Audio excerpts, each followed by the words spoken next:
Hello and welcome, everybody. So good to be back on the show. It's actually been a few weeks since I've last recorded, everyone. We just had a bit of a processing delay with our last show. So for me, it's been several weeks since I had a chance to be back at the mic. And now I'm joined today with two other members of the Catholic Financial Planners Network, Joe Petry and Nick Shiver. And we're going to be chatting through a very interesting topic. One of it's at least near and dear to my heart. Maybe it's just because I'm naturally a bit of a risk taker.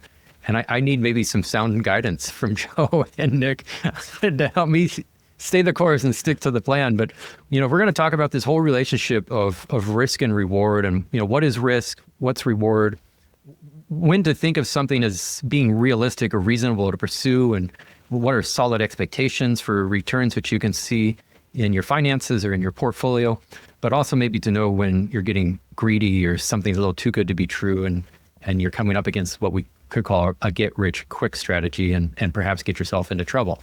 So if you're like me, especially when I was a young man, I loved the get-rich-quick strategies. Who doesn't? We all would love to get rich quick, quite frankly.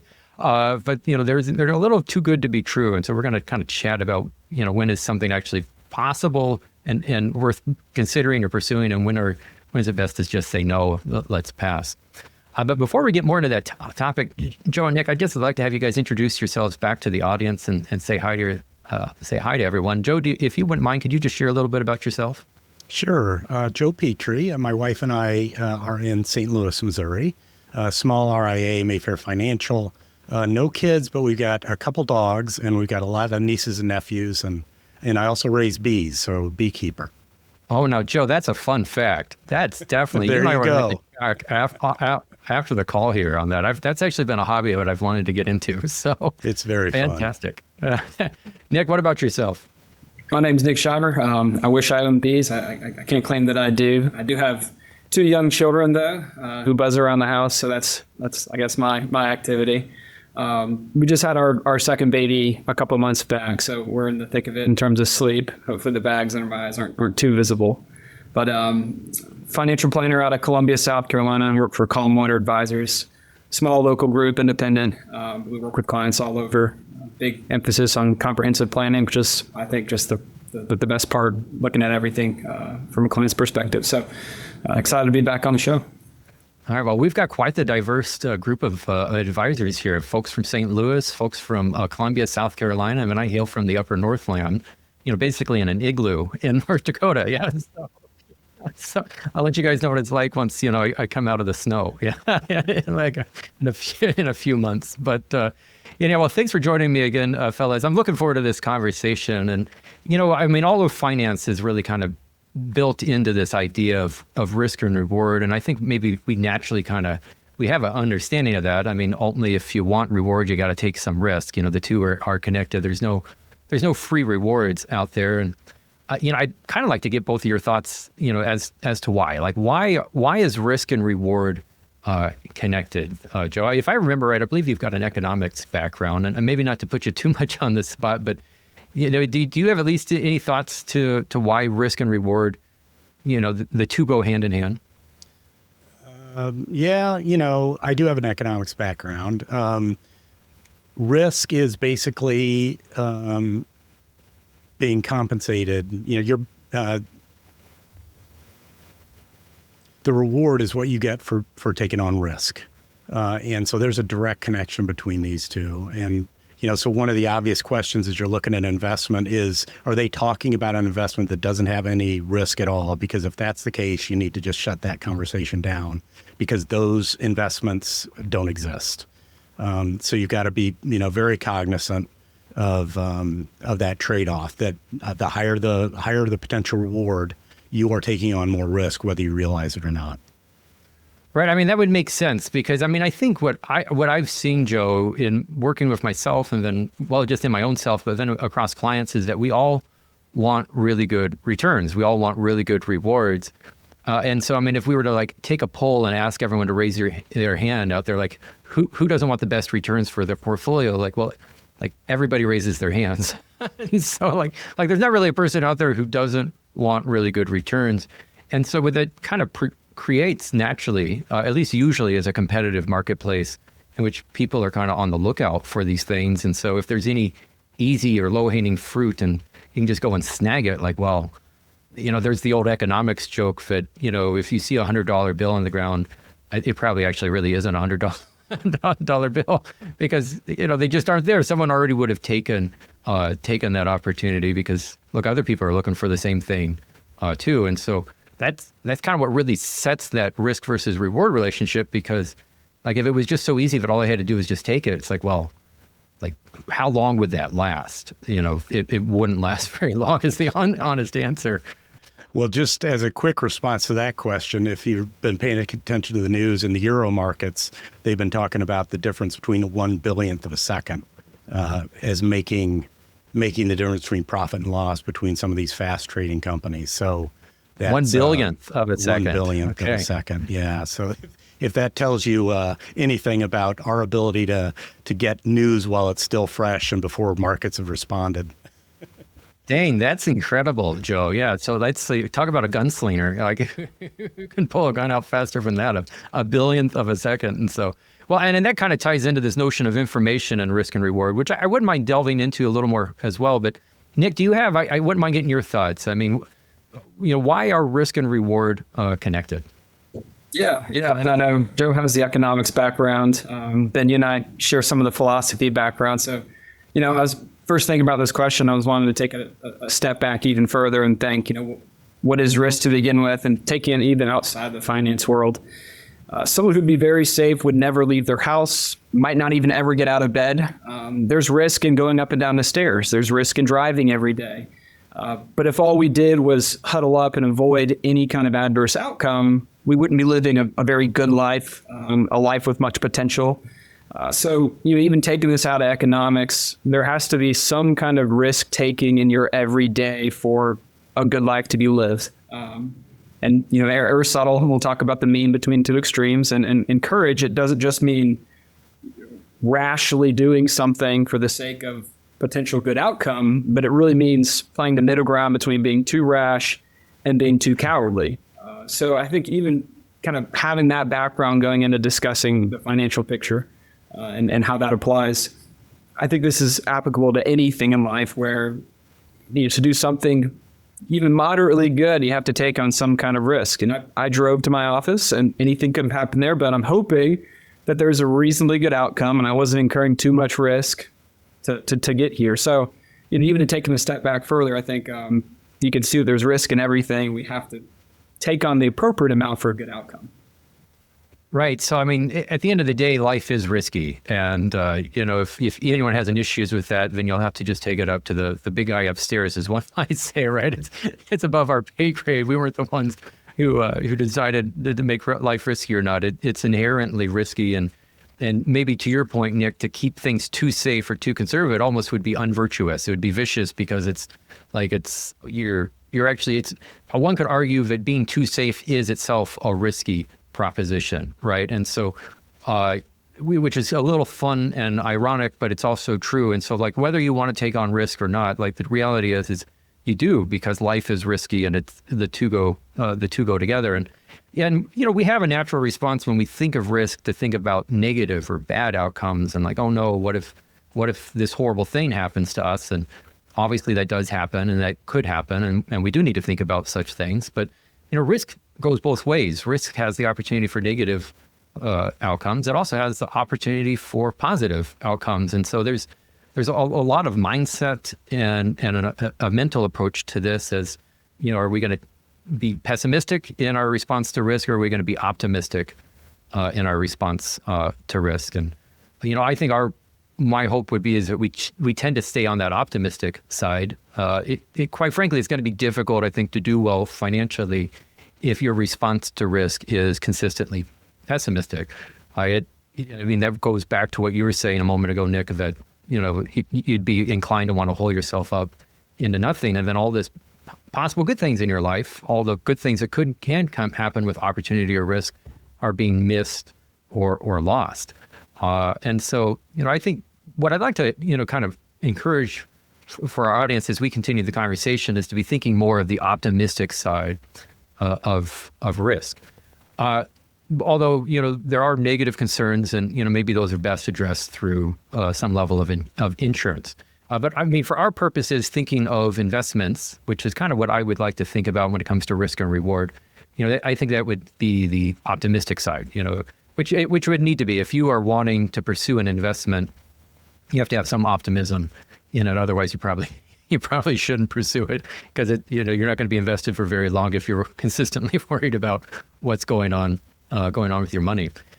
So, Joe, what I'd like to kind of pivot back to you with this notion of risk and reward and that relationship is, just this question of, getting too optimistic, maybe, with a return. And what can happen is if you get too optimistic, one might call it, you get greedy. And now this get rich quick strategy really seems kind of appealing.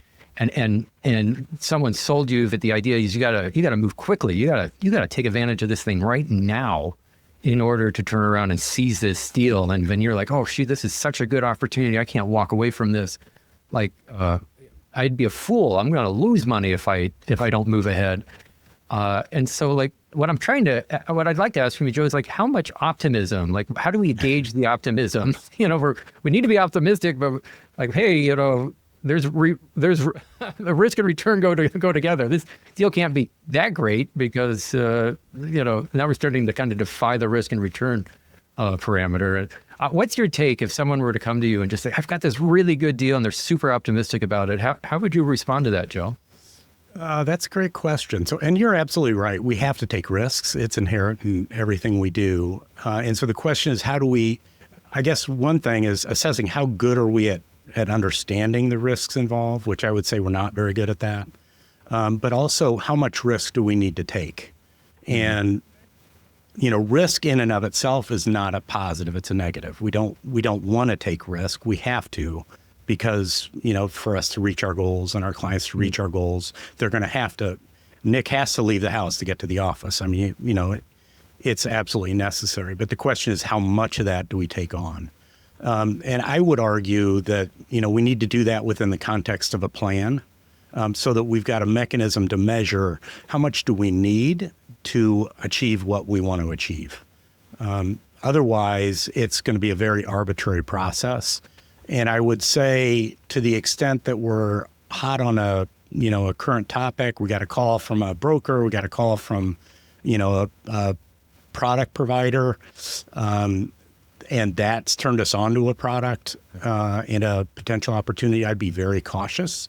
Again, because, we're not built, we're not wired to assess risk very well. We're wired for fight and flight, and that does not translate to financial decisions particularly well. And so, first of all, if it's a one-off opportunity, the answer probably should be, do I need to take any additional risk?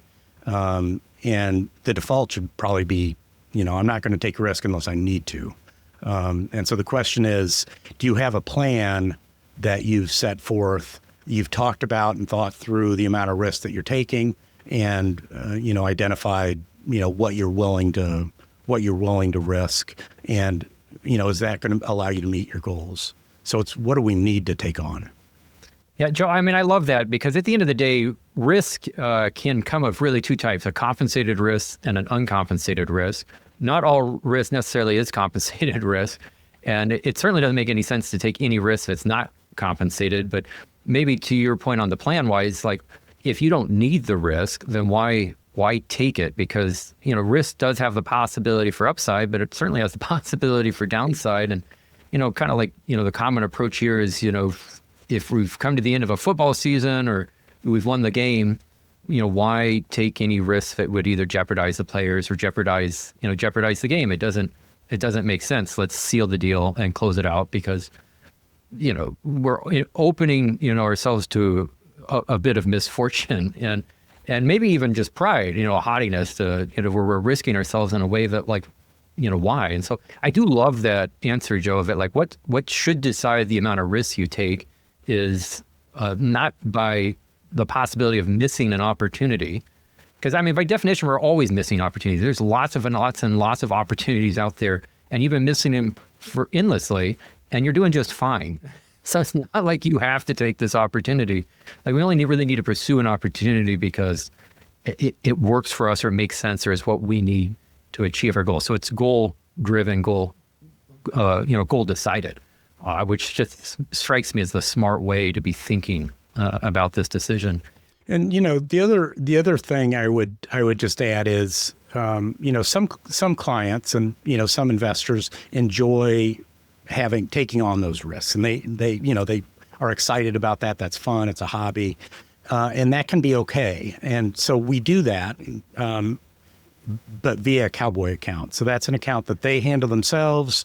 We've got their plan and situation under control. This is extra money that they're using more as a hobby and for the enjoyment that they have in kind of chasing those opportunities, as long as it is, measured and balanced in terms of the quantities and the risks they're taking in doing it.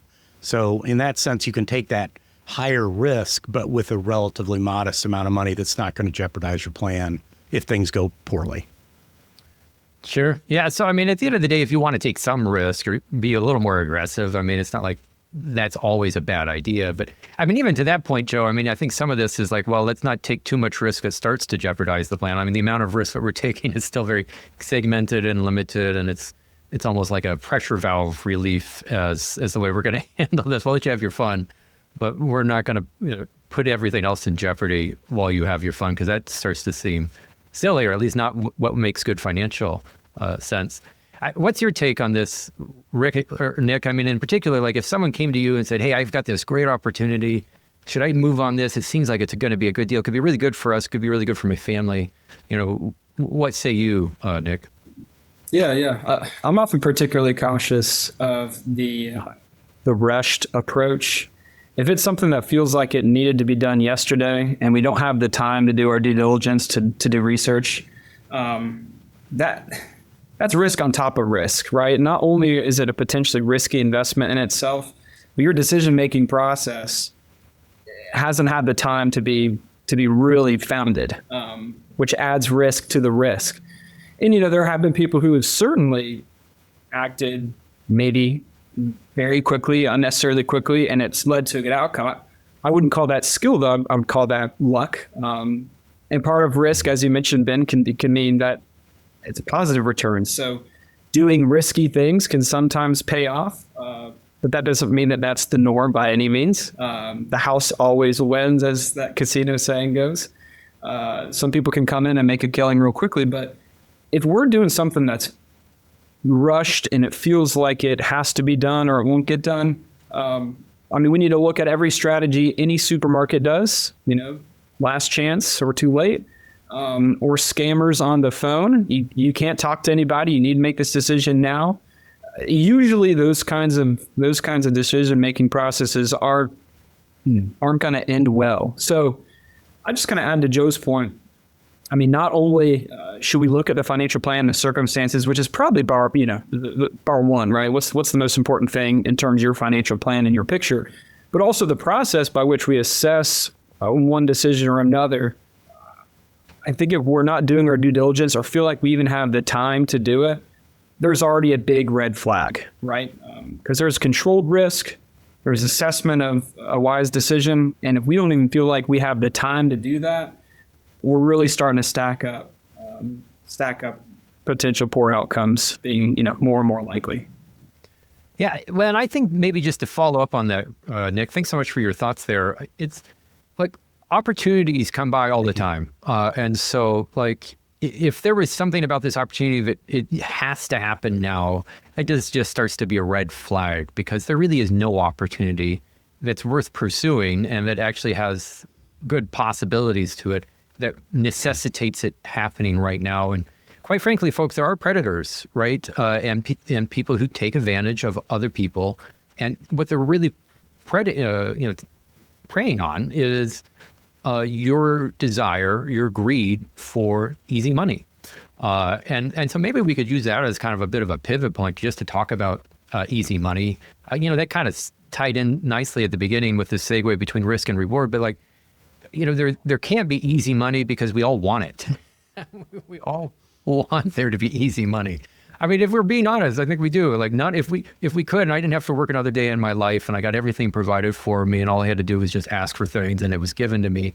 I would certainly pursue that and do it. Now, I don't know if that would necessarily be good for me or for my character or my well-being, but it would be nice, right? I mean, it would be nice not have to go through this process of hardship and sacrifice and, discipline. And, these things are good for us, but they're good for us because the greenest outcomes that can't be achieved otherwise, but they all come at a cost, all come at a sacrifice. And I think, honestly, I don't know if anybody, this is why we speak of shortcuts and things. People want to try to reduce that cost as much as possible because, who would graciously pay more than what they need to pay? Let's say someone, says you can buy this, I don't know, the TV for $100, but you're like, I'll give you 200 for it. We don't respond to situations that way where I'll give you more than what you need. In fact, I'm kind of hoping, well, if you want to sell it to me for 100, maybe I can get you down to 80, right? So this is how the markets work. It's how people work, and interact with each other. And so because of this desire for easy money, we have to be mindful of these get-rich-quick strategies, and it's my greed. And my desire to basically be lazy is another way to describe it. Is that getting in the way and the thing that's drawing me into this? And so, Joe, I maybe just would like to circle back to you is just, maybe it's not get-rich-quick strategies, but like more to this question of like laziness and greed and not having discipline. It echoes some of like, you need to have a plan, which presumably part of that plan can't be laziness and greed. But like, is that, I'm just kind of curious, is that kind of what the plan, like having a plan is trying to push back against, some of these character flaws, let's call it, within us? Yeah, I think that's right. It's, I think a recognition that we don't need a quick fix. It would be easy and it would be awesome, but it doesn't exist. And a lot of people have, spent a lot of years and gone through a lot of suffering trying to figure that lesson out. Yeah. So the alternative is to just kind of have learned from their mistakes and recognize, our own wiring and that we're prone to be interested and tempted by those kinds of things, but to pick a higher road that in the end has been proven over and over again to work. And that is, develop a plan, stick to the plan. It doesn't have to be a perfect plan. It doesn't have to be the perfect set of investments. It doesn't have to be the perfect portfolio. It has to be a good plan, a good set of investments, and you need to be disciplined. And as Jack Bogle says, stay the course. Right. And that's kind of echoing all the good things that come about through, I suppose, discipline, one might say, is, you achieve, like if you're disciplined with your diet, if you're disciplined with your sleep schedule, if you're, disciplined with your workouts regimen, good things come from that. But, part of that challenge of the discipline is still executing on it when you is being disciplined. Want to, don't feel like it, right? You're like, it doesn't feel good anymore. Right. What is that kind of what maybe the whole, like the relationship, maybe the antidote or the correct response to risk and reward is discipline. It's like, that's the missing ingredient for get rich quick strategies. I'm curious, Nick, I'm getting a little philosophical, but I'll kick it over to you. Do you think so? Yeah, no, I do think so. Because everything has to be done prudently.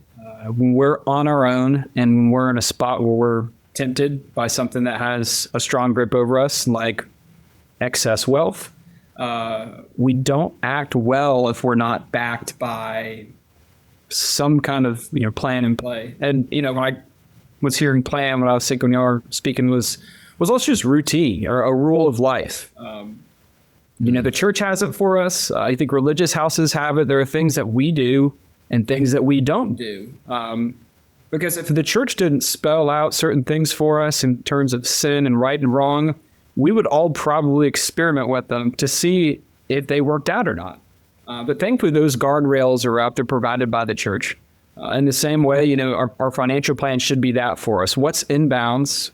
What's out of bounds? We stay in bounds, we're probably going to be okay. But there are things that are out of bounds that we don't need to, and Joe's saying right there, we don't need to go experiment with because there's no need to. So having that plan in place, having that routine, a financial rule of life, if you will, gives us, that guideline of what's already out of bounds, so we don't even need to go there. Because otherwise, if we're left to our own devices, we wake up and everything's free, free game, we're really capable of a lot in a negative sense. So, Yeah, I mean, I suppose fundamentally that means anarchy. Right? Everybody's a free for grab. Just go and grab as much as you can and hoard, and it's like the complete chaos or breakdown of all society is what happens if everything becomes free. I mean, it doesn't work. I mean, I suppose we could try to spend more time trying to suggest why it doesn't work, but I also think maybe just intuitively we can be like, yeah, it doesn't. It's not going to work if everything is free. And so I think the relationship then with risk and reward is that ultimately, if you want higher reward, it comes with higher risk, but it almost demands higher discipline, higher commitment, higher focus. Like it's not going to come easy is what I'm trying to suggest. Like if you want higher reward, it's not going to get easier to get, it's going to get harder to get it. And so then it's like, how dedicated, how committed are you? I mean, how much are you willing to sacrifice and even suffer for this? Like, what are you willing to pay if you want that higher reward? Because no one's just going to give it to you. Like no one gives you just higher rewards. I mean, you're basically asking people just to give you money. And like again, maybe we all would like that, but like that, where is that anywhere in the markets or anywhere in life? Like it doesn't exist. And so like, if you're looking at get rich quick strategies again, or if someone's tempting you on that, like I would just hope that you could fall back and be like, no one's just going to give me great returns. And so if someone's pitching me on this, you got to start wondering, like, what's their angle? What are they getting out of this deal? Like, are they not giving me the full story on the risk that I'm taking? Because it's just not possible. It doesn't make any sense for there to be an easy return, as much as you might want it, or as much as I want it. But maybe just as a final thought, Joe, how do you have maybe any suggestions, for like identifying or knowing when we're getting greedy? Like what starts to be kind of a clear sign that it's like, I'm just being greedy here. Like I just want money, or maybe I'm trying to satiate myself. Like I'd be curious as to like, what could we use as an indicator to say, hey, I'm just being greedy here and it's going to get me into trouble. Well, Nick brought up the guardrails of a plan. So that's one way, kind of in the light of day, when you and some other people that are, kind of versed on these things have thought it through carefully, what's in bounds, what's not in bounds. And if you're, if you keep heading towards things out of bounds, you probably ought to be thinking, okay, that's a signal I'm starting to get greedy. So that's certainly one thing. And I hate to say it, you're going to hate this response. If you start getting excited about your investments, I would say you should start also getting a little bit worried, because Okay. A really good investment and a really good strategy is probably going to be boring. I hate to say it, but if it's sound and it's going to get you to meet your goals, you shouldn't be like, oh, that's like, I'm so excited about that investment. That thing is going to knock it out of the park. Because we don't need home runs. We just need to not strike out. And when you're swinging for the fences, you're much more likely to strike out. And that's what we're trying to do. And I guess the only other thing I'd say is, as I've grown in my, kind of working with people around financial decisions, I've grown to much more focus on the risk than the reward. The reward is, is pretty obvious, and we know what that is. But the question is, what risks are we taking to get there? And, those things are the things that we need to really pay attention to, because that's what'll sink our retirement, is not paying attention to the risks. Sure, or not realizing maybe the cost that the risk is going to impose or require of you, and that it's taking you, maybe in the direction that you wanted to take anyhow. I mean, that could be the other side of this, is potentially the reward is real, but the cost is equally high and demanding. I'm just thinking maybe even just like a career choice. We were internally chatting with somebody here with some folks who, can make seven figures, but, that's obviously really good compensation and income. But again, no one's just giving that to them. Like the job demands are very high. And then you have a question of family life, and then what kind of relationship are you having either with your family or your kids or what have you? And is it even worth it? Like, what am I getting for that return? And so like maybe you do have really high returns, but you don't have anything else left for you other than the high returns. And so Nick, maybe just to pivot to you, like I'm trying to get at is like there's like a balance here of like, as we've been chatting, like you have to take risk because we can't get around it. It's inherent to life. We do need we need the upside of risk and get the returns that we're hoping to achieve. At least most commonly we do. It's helpful for plans, but like when are we pushing too hard, or when is it just not worth it? Like how can you gauge when risk is just unnecessary? Yeah. You mentioned the greed point. I think it all kind of comes back to that, right? Are we getting greedy? And I think a couple more signs that I can add to it are the preyed upon, well discerned, well thought out goals that you've had for a long time. Do they become very much, moving targets? Once you have what you need to pay off your house, and that being a financial goal is buying the vacation house right next behind it. Are there just a lot of shifting priorities, especially you're talking about things that are material, that cost money? Are those continually getting more intense, more extreme? I think the more the desire for those possessions comes into play, there's greater chance for greed. The other thing I think is just a gut sense, spiritual sense of uneasiness, right? Vice never feels good. And we talked earlier about feeling rushed to make a decision. That's not a pleasant feeling. No one wants to feel like they're already late in making a decision, already late in being an investment that they should already be in. No one likes that feeling. But also not feeling like you have enough, or like there's this insatiable, pit in your stomach of, I haven't acquired that thing that my neighbor has. And you can't stop thinking about it.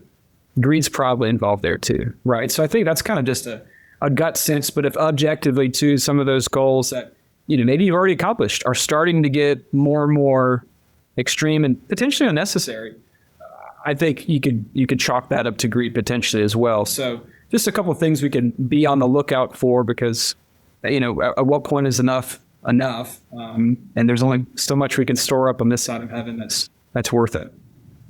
Yeah, I mean, what I'm hearing from you, Nick, is just like the benefits of a simple, boring life. I suppose I'm hearing it from both of you, Nick and Joe. Like, it doesn't sell well, and people don't like, oh yeah, sign me up for that. I mean, well, it sounds rather boring. Like, why would I sign up for that? But like, there are just the benefits. I mean, even what you're echoing about too earlier about rule. I mean, that rule is regula in Latin, and our term regular comes from that. And so whether you realize it or not, when you're using the term regular, it's actually a rather monastic term. It's like this idea of just consistent daily routine. It's almost unerring. It's just like, this is just what I do.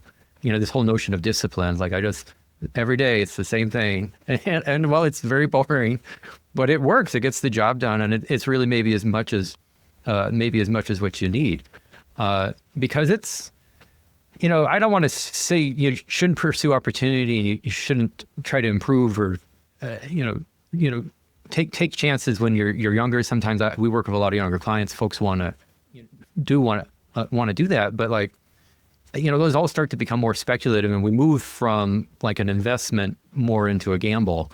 And I think all investing at some level has a gamble. There's nothing guaranteed, nothing certain, at least as far as financial markets are concerned.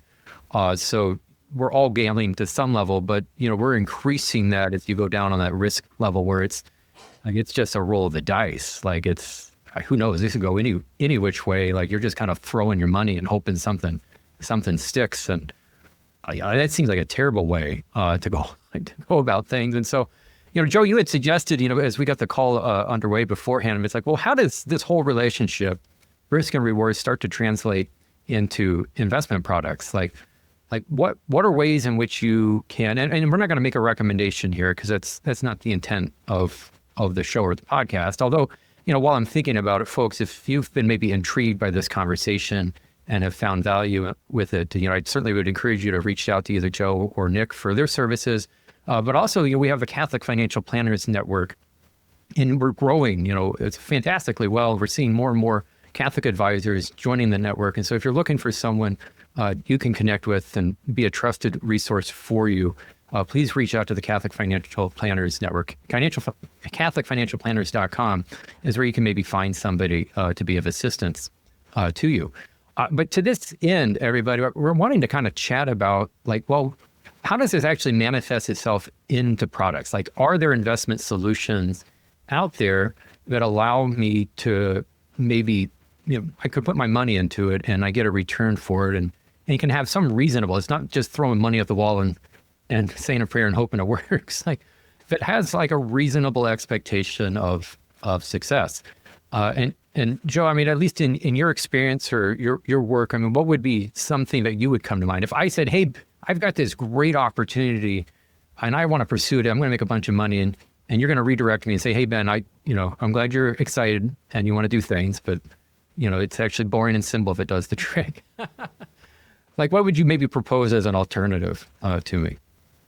I guess I'd point to historical returns, in the equity markets as being more than ample, in a, simple, well-diversified, low-cost strategy, 10, 12%, on average over the last 100 years.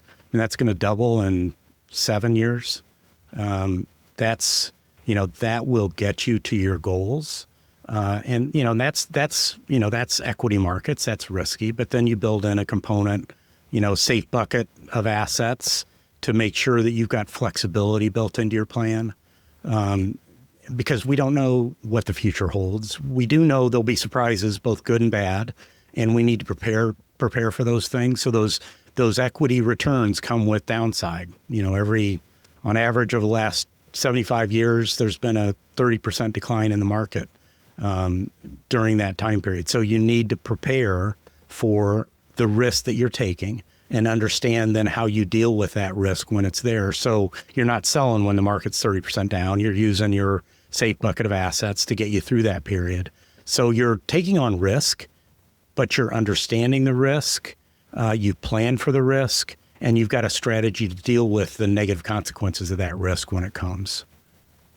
Yeah, I mean, broad market index funds are really just kind of a remarkable solution that have just developed in time, in which you can participate in risk almost like in a methodical, mathematical way. And I mean, it is real risk. I mean, it's not as safe as a savings investment account, which, or like a savings account at a bank or a CD. And like the only way for it to give higher returns is it can't be as safe. Like, again, you get rewarded for the risk you take. But yeah, it's like we're almost distilling like alcohol, like the risk and the return down to as bare of a ingredients as they come. And, it's not perfect and it's not guaranteed, but there's a pretty good high degree of reliability here in terms of what we can be expecting, through those sort of products. Nick, what do you, do you feel the same way? Or maybe to change the conversation a little bit, instead of like, let's say a simple, boring approach, do you have like, a take on either alternative investing, something that would be more unconventional than what is like a current solution, or even just like if someone does want to be opportunistic or be more aggressive, take his chances, like, how do you respond or handle that when that question comes up? Yeah, sure. Yeah, I mean, I do kind of align right there with Joe on having that be the core of what your portfolio looks like, the tried and true. Just adding to, I mean, you kind of think too, just all the data we have compared to people who are making investments in the 30s, 40s, and 50s, right? We have so much raw data, and, our economy is not perfect and it's ever evolving, but we have in a lot of ways refined it and gotten a lot of solid data where we can make reasonable assumptions and have reasonable expectations that have come true. So we like to work with what has shown to be refined and has done a good job, which again takes some of the risk out of it, right? Part of what we're talking about early on is, can you trust the provider? And if the provider's been around for a while, or the strategy has been around for a while, it gives you more reason to trust. And actually, I think, really does take some risk off the table. Getting outside of the regular maybe stocks and bond space, I still think there's a place for alternatives, be it precious metals, commodities, as a sleeve. But again, as a sleeve, right? And we talked earlier about having, Joe was mentioning it, having the plan set in place with the core of what you're doing. And then maybe on the outside, there's space for other investments. I have clients too who do real estate investing, where they'll but they'll do it themselves, right? They're not hopping in the market for real estate. They're going and buying homes. They're renting them out, and finding alternative income, which is truly an investment that way. So, I encourage, especially the real estate investors, to go do their thing. I don't think that by any means that's at odds with what we're doing in house. I think that's a great way for wealth to grow that and to have some diversification within your overall portfolio. So, it's just going to take, like anything, some kind of effort from somebody, be it yourself, your property manager who you're working alongside, just like it takes effort on our side of things. We need to make sure we're doing our homework. The client's got to make sure they're comfortable with the risk and the movement of all of that. There's obviously no free lunch as we've been harping on, but if some other strategy is well-founded, be it real estate or alternatives, and it's not overcrowding out, again, made it a core space for what they're doing, especially when we're talking about retirement savings, I think there's a reasonable place for it. But of course, again, all coming down to what is the plan, and are we taking care of the core strategies within that have shown themselves to be reliable for a long time.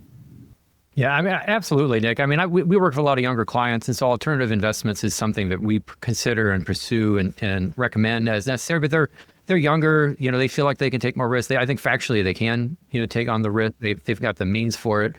And, to some of this, honestly, the rest of the plan tends to be pretty boring and simple. And so, they need some bit of sizzle because otherwise they're a little too bored, As much as I can speak about the good attributes of being disciplined and regular and just stick to the plan, at the end of the day, us as humans, one is that maybe we're the only creatures on this earth that get bored. And so that's something that's unique to us, but we do get bored, and maybe as a way to preserve the plan, we need to be willing to address that boredom and make sure we don't let our clients get too bored because it starts to become problematic. We want to do something that's fun, even if it doesn't make any sense, and it actually could be detrimental to everything else. But why not? I'm bored. I want something. I want something to do, and so there's something maybe just deeply human about that, but we can at least appreciate amongst ourselves. Well, gentlemen, I've really enjoyed this conversation. This is I think it's such a relevant conversation. I know everyone just wants really good returns. They want to make a lot of money. At least I have conversations with clients. They're always wanting to know, what could we be doing something more? And we do utilize a boring, simple plan.